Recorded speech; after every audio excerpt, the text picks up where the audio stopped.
ಶ್ರೀರಸ್ತು ಶುಭಮಸ್ತು. ತುಳಸಿ ಅಮ್ಮನಿಗೆ ನೋವಾಗಬಾರದು ಎಂದು ಹೊಸ ಚಾಲೆಂಜ್ ಒಪ್ಪಿಕೊಂಡ ಸಮರ್ಥ್. ಶ್ರೀರಸ್ತು ಶುಭಮಸ್ತು ಧಾರಾವಾಹಿಯಲ್ಲಿ ತುಳಸಿ ಕೈಯಲ್ಲಿ ಮನೆಯ ಜವಾಬ್ದಾರಿ ಇರುವುದರಿಂದ ಶಾರ್ವರಿ ಹಾಗೂ ದೀಪಿಕಾಳಿಗೂ ಇದು ಕಷ್ಟವಾಗುತ್ತಿದೆ. ಮನೆಯ ಬೀಗದ ಕೀನ ತಮ್ಮ ವಶ ಮಾಡಿಕೊಳ್ಳಬೇಕು ಎಂದು ಶಾರ್ವರಿ ಹಾಗೂ ದೀಪಿಕಾ ಇಬ್ಬರು ಸತತವಾಗಿ ಪ್ರಯತ್ನ ಪಡುತ್ತಲೇ ಇದ್ದಾರೆ. ದೀಪಿಕಾ ಮಾಡುತ್ತಿರುವ ಪ್ಲಾನ್ನಿಂದಾಗಿ ತುಳಸಿ ಎಲ್ಲರ ಎದುರು ಕೂಡ ಅವಮಾನಕ್ಕೊಳಗಾಗುತ್ತಿದ್ದಾಳೆ. ತುಳಸಿಗೆ ವಯಸ್ಸಾಗಿದೆ, ಜವಾಬ್ದಾರಿ ಹೊತ್ತುಕೊಳ್ಳಲು ಸಾಧ್ಯವಾಗುತ್ತಿಲ್ಲ ಎಂಬುದನ್ನು ದೀಪಿಕಾ ಪ್ರೂವ್ ಮಾಡುತ್ತಿದ್ದಾಳೆ. ಮತ್ತೆ ಎಲ್ಲರಿಂದಲೂ ಬಯಸಿಕೊಂಡ ತುಳಸಿ ಈಗಾಗಲೇ ತುಳಸಿ ಮಾಡಿದ ಅಡುಗೆ ಹಾಳಾಗಿದ್ದರಿಂದ ಅವಳಿಗೆ ಅಡುಗೆ ಮನೆಯಿಂದ ಗೇಟ್ ಪಾಸ್ ಕೊಡಲಾಗಿದೆ. ಇನ್ನು ಅನಾಥಾಶ್ರಮದಿಂದ ದೇಣಿಗೆ ಕೇಳಿಕೊಂಡು ಬಂದವರಿಗೂ ಕೂಡ ತುಳಸಿಯಿಂದ ಅವಮಾನವಾಗಿದೆ ಎಂದು ಮನೆಯವರೆಲ್ಲ ಸೇರಿ ತುಳಸಿಗೆ ಬುದ್ಧಿ ಇಲ್ಲ ಎಂದು ಬೈದಿದ್ದಾರೆ. ಈಗ ಮನೆಯ ಆಫೀಸ್ ಫೈಲ್ನಲ್ಲಿ ಕೇಳಿಕೊಂಡು ಬಂದ ವ್ಯಕ್ತಿಗೆ ತುಳಸಿ ಯಾರ ಒಪ್ಪಿಗೆಯೂ ಇಲ್ಲದೆ ಫೈಲ್ ಕೊಟ್ಟು ಕಳಿಸಿದ್ದಾರೆ. ಇದರಿಂದ ಮುಂದೆ ದೊಡ್ಡ ಅನಾಹುತ ಕಾದಿದೆ ಎಂದು ದೀಪಿಕಾ ಮನದಲ್ಲಿ ನಗುತ್ತಾಳೆ. ಅಮ್ಮನ ಒಳಿತಿಗಾಗಿ ಚಾಲೆಂಜ್ ಮಾಡಿದ ಸಮರ್ಥ್.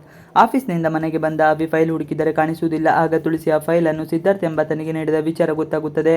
ಆಗ ಅವರಿಗೆ ಕೋಪ ಬರುತ್ತದೆ. 120 ಕೋಟಿ ಮೌಲ್ಯದ ಪ್ರಾಜೆಕ್ಟ್ ಅದು. ಆ ಫೈಲ್ ಕಳುವಾಗಿದ್ದು ಆದ್ದರಿಂದ ಟೆಂಡರ್ ಕಳೆದುಕೊಳ್ಳುವ ಆತಂಕ ಸೃಷ್ಟಿಯಾಗಿದೆ. ಇದರಿಂದ ನಮಗೆ ದೊಡ್ಡ ನಷ್ಟವಾಗುತ್ತೆ ಎಂದು ಅಭಿ ತುಳಸಿಯನ್ನು ಬೈಯುತ್ತಾರೆ. ಅಭಿ, ಮಾಧವ್, ಶಾರ್ವರಿ ಎಲ್ಲರೂ ಕೂಡ ತುಳಸಿಯದ್ದೇ ತಪ್ಪು ಎಂಬಂತೆ ಮಾತನಾಡುತ್ತಾರೆ. ಆಗ ತುಳಸಿಗೆ ಹೆಚ್ಚು ಗಾಬರಿಯಾಗುತ್ತದೆ. ಮುಂದೇನು ಮಾಡುವುದು ಎಂದು ಅಭಿ ಮತ್ತು ಅಭಿ ಚಿಂತೆಗೀಡಾಗುತ್ತಾರೆ. ತುಳಸಿನ ಬೈಯುತ್ತಿರುವುದಕ್ಕೆ ಸಮರ್ಥ್ ಬೇಸರವಾಗುತ್ತಾನೆ. ಹಾಗೆಲ್ಲ ಬೈಯುವುದರ ಬದಲು ಮತ್ತೆ ಪ್ರಾಜೆಕ್ಟ್ ರಚಿಸಿ ಮಾಡಬಹುದು ಎಂದು ಸಲಹೆ ಕೊಡುತ್ತಾನೆ. ಆಗ ಅಭಿ ಸಮರ್ಥ್ಗೆ ಚಾಲೆಂಜ್ ಮಾಡುತ್ತಾನೆ.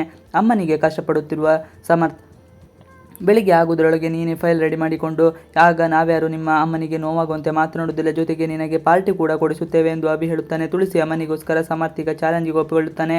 ಅಭಿ ಪ್ರಾಜೆಕ್ಟ್ಗೆ ಸಂಬಂಧಪಟ್ಟ ವಿವರಗಳನ್ನೆಲ್ಲ ಕೊಡುತ್ತಾನೆ. ಸಮರ್ಥ್ ತನ್ನ ತಾಯಿಗೋಸ್ಕರ ಪ್ರಾಜೆಕ್ಟ್ ಫೈಲ್ ರೆಡಿ ಮಾಡುತ್ತಾ ಕೂರುತ್ತಾನೆ. ಮಗನ ಕಾಳಜಿ ಹಾಗೂ ಅವನ ಶ್ರದ್ಧೆಯನ್ನು ಕಂಡು ತುಳಸಿ ಮನಸ್ಸಿನಲ್ಲಿ ಕೊರಗುತ್ತಿರುತ್ತಾಳೆ. ಸಮರ್ಥ್ಗೆ ಕಷ್ಟಪಡುವುದನ್ನು ನೋಡಲಾಗಿದೆ. ಮಗನಿಗೆ ಕಾಫಿ ಕೊಡಬೇಕು ಎಂದು ಅಡುಗೆ ಮನೆಗೆ ಹೋಗುತ್ತಾಳೆ.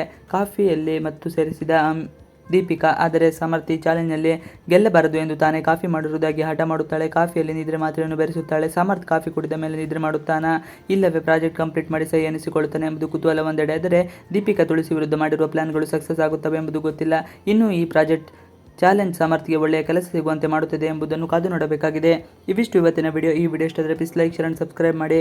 ನೀವು ನಮ್ಮ ಯೂಟ್ಯೂಬ್ ಚಾನಲ್ಗೆ ಸಬ್ಸ್ಕ್ರೈಬ್ ಆಗಿಲ್ಲ ಬೇಗ ಸಬ್ಸ್ಕ್ರೈಬ್ ಮಾಡಿಕೊಳ್ಳಿ. Thanks for watching video.